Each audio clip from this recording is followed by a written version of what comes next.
নমস্কার বন্ধুরা, welcome to my channel BA food কিচেনে। আজকে বানাবো মাছের মাথা দিয়ে বিরির ডাল। অনেক তো মুগ ডাল, অনেক তো মুসুর ডাল খেয়েছেন, একবার এইভাবে বিরির ডাল বানিয়ে খেয়ে দেখুন।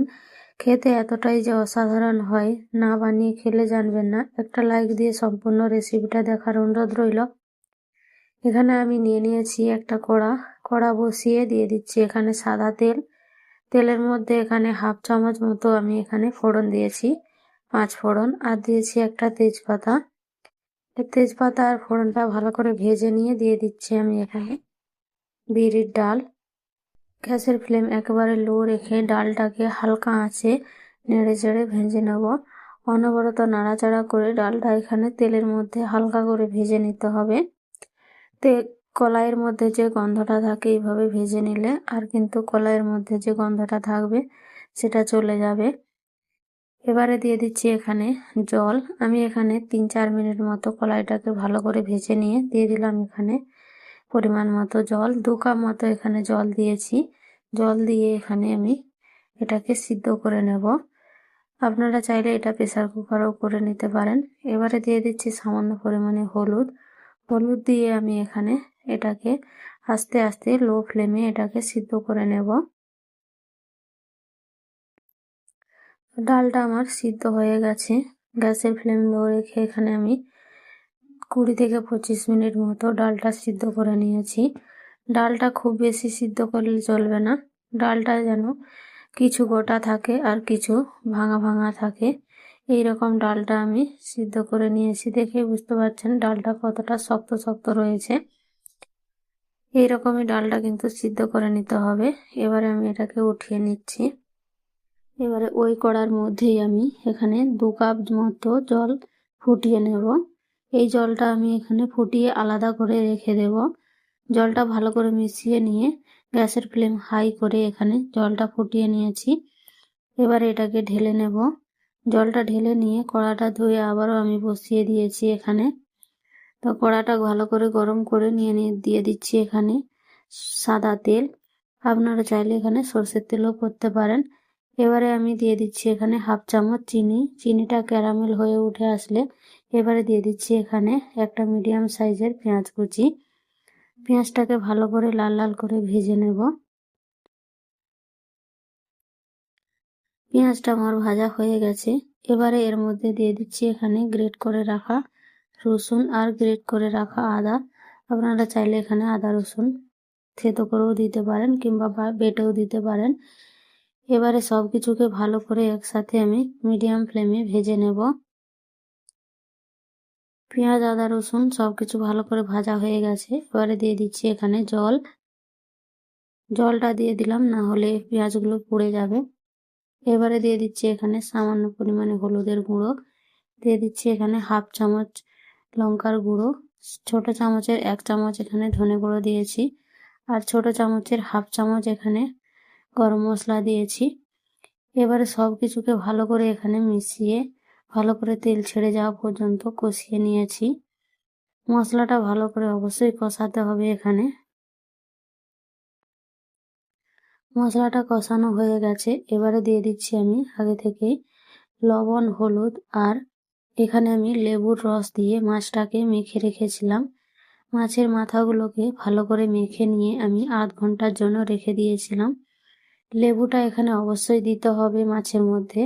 লেবুটা দিয়ে মেখে রাখতে হবে, তাহলে মাছের যে গন্ধটা থাকে সেই গন্ধটা চলে যাবে। আপনারা চাইলে এখানে ভেজেও মাছটা ব্যবহার করতে পারেন, তবে কাঁচা এইভাবে রান্না করলে কিন্তু খেতে আরও ভালো হয়। এবারে মাছটাকে আমি মশলার সাথে সামান্য পরিমাণে জল দিয়ে ঢাকা দিয়ে কষিয়ে নেব। 2-3 মিনিট মতো এখানে ঢাকাটা রেখেছিলাম। আবারও আমি ঢাকাটা খুলে একবার উল্টে পাল্টে দেব। এইভাবেই আমি 5-7 মিনিট মতো মাছটাকে ভালো করে কষিয়ে নেব মশলার সাথে, যাতে মাছের কাঁচা গন্ধটা চলে যায়। 5-7 মিনিট মতো আমি এখানে মাছটা ভালো করে কষিয়ে নিয়েছি। তেলটা ছেড়ে গিয়েছে আর মাছটাও কিন্তু ভালোভাবে কষানো হয়ে গেছে। এবারে আমি এখানে দিয়ে দেব আগে থেকে সিদ্ধ করে রাখা ডাল। ডালটা দিয়েও আমি এখানে 3 থেকে 4 মিনিট মতো অনবরত এটাকে নাড়াচাড়া করে নেব। মশলার সাথে ডালটা যত ভালো করে কষানো হবে, মশলাটা কিন্তু ডালটা খেতে ততটাই ভালো হবে। তো মশলার সাথে এখানে আমি একটু টাইম নিয়ে এটাকে কষিয়ে নেব। গ্যাসের ফ্লেমটা এখানে লো রেখেছি। লো রেখে একটু ভালো করে এটাকে কষিয়ে নেব। ডালের মধ্যে মশলার ফ্লেভারটা চলে যাবে। ভালো করে নাড়াচাড়া করে কষিয়ে নিয়ে দিয়ে দিচ্ছি এখানে যে ফুটিয়ে রাখা জল। জলটা যে ফুটিয়ে রেখেছিলাম সেই জলটাই আমি এখানে দিয়েছি। এবারে সব কিছুকে ভালো করে একবার মিশিয়ে নেব। সব কিছু ভালো করে মিশিয়ে নিয়ে এটাকে আমি ঢাকা দিয়ে গ্যাসের ফ্লেমটা একটু বাড়িয়ে দিয়ে এটাকে আমি 3 থেকে 4 মিনিট হতে দেব। 3-4 মিনিট ঢাকা দিয়ে রেখে দিয়েছিলাম। এবারে ঢাকাটা খুলে নিয়েছি। ডালটা ভালোভাবে ফুটে উঠেছে। তো আর একবার ভালো করে এখানে মিশিয়ে নেব। মাছের মাথাগুলো কিন্তু একেবারে সিদ্ধ হয়ে গেছে। তো একটু এখানে মাছের মাথাগুলো ভেঙে ভেঙে দেব। এবারে আমি দিয়ে দিচ্ছি এর মধ্যে টমেটো কুচি আর কাঁচা লঙ্কা কুচি। আপনারা যদি ঝালটা বেশি খেতে চান তাহলে কাঁচা লঙ্কাগুলো চিড়ে দেবেন। আমি এখানে গোটা গোটা দিয়ে দিয়েছি। এবারে এখানে দিয়ে দিচ্ছি স্বাদ মতো লবণ। এবারে সব কিছুকে আরও একবার ভালো করে এখানে মিশিয়ে নিয়েছি। টমেটোটা এই পর্যায়ে দিলে কিন্তু টমেটোর মধ্যে যে একটা টক ভাব থাকে সেই টক ভাবটা ডালের মধ্যে এসে যায়, খেতে কিন্তু অনেক ভালো হয়। সব কিছুকে ঢাকা দিয়ে আমি 3 থেকে 4 মিনিট মতো আবারও রান্না করে নিয়েছি। এবারে ঢাকাটা খুলে নিয়ে এখানে টমেটোগুলোকে একটু ম্যাশ করে নেব। ডালের মধ্যে সব কিছু ভালো করে মেশানো হয়ে গেছে। এবারে দিয়ে দিচ্ছি এখানে ভাজা জিরের গুঁড়ো 1/2 চামচ। ভাজা জিরের গুঁড়োটা কিন্তু অবশ্যই ব্যবহার করতে হবে এখানে। আর দিয়ে দিচ্ছি এখানে 1/2 চামচ মতো ঘি। আর দিয়ে দেবো এখানে ছোট চামচের 1 চামচ চিনি। এবারে সব কিছুকে ভালো করে এখানে মিশিয়ে নেব। সব কিছু ভালো করে মিশিয়ে নিয়ে ঢাকা দিয়ে 3 থেকে 4 মিনিট মতো আবারও রান্না করে নেব। 3-4 মিনিট পর ঢাকাটা আবারও খুলে নিয়েছি। সব কিছুকে আরও একবার ভালো করে মিশিয়ে নেব। আপনারা যদি ডালের ঝোলটা একটু বেশি দিয়ে রাখেন তাহলে পাতলা হবে। আর আমি এখানে মিডিয়াম করেছি, খুব বেশি পাতলাও নয় আর খুব বেশি গাঢ়ও নয়। এটার ভাত, রুটি, পরোটার সাথে খেতে কিন্তু খুবই ভালো হয়। তো আপনারাও একবার এইভাবে ট্রাই করতে পারেন। এবারে গ্যাসের ফ্লেমটা আমি এখানে বন্ধ করে দেব। এবার একটা আমি পাত্রে ঢেলে নেব এটাকে। আজকের রেসিপি কেমন হয়েছে অবশ্যই জানাবেন কমেন্ট করে। একটা লাইক দিতে ভুলবেন না।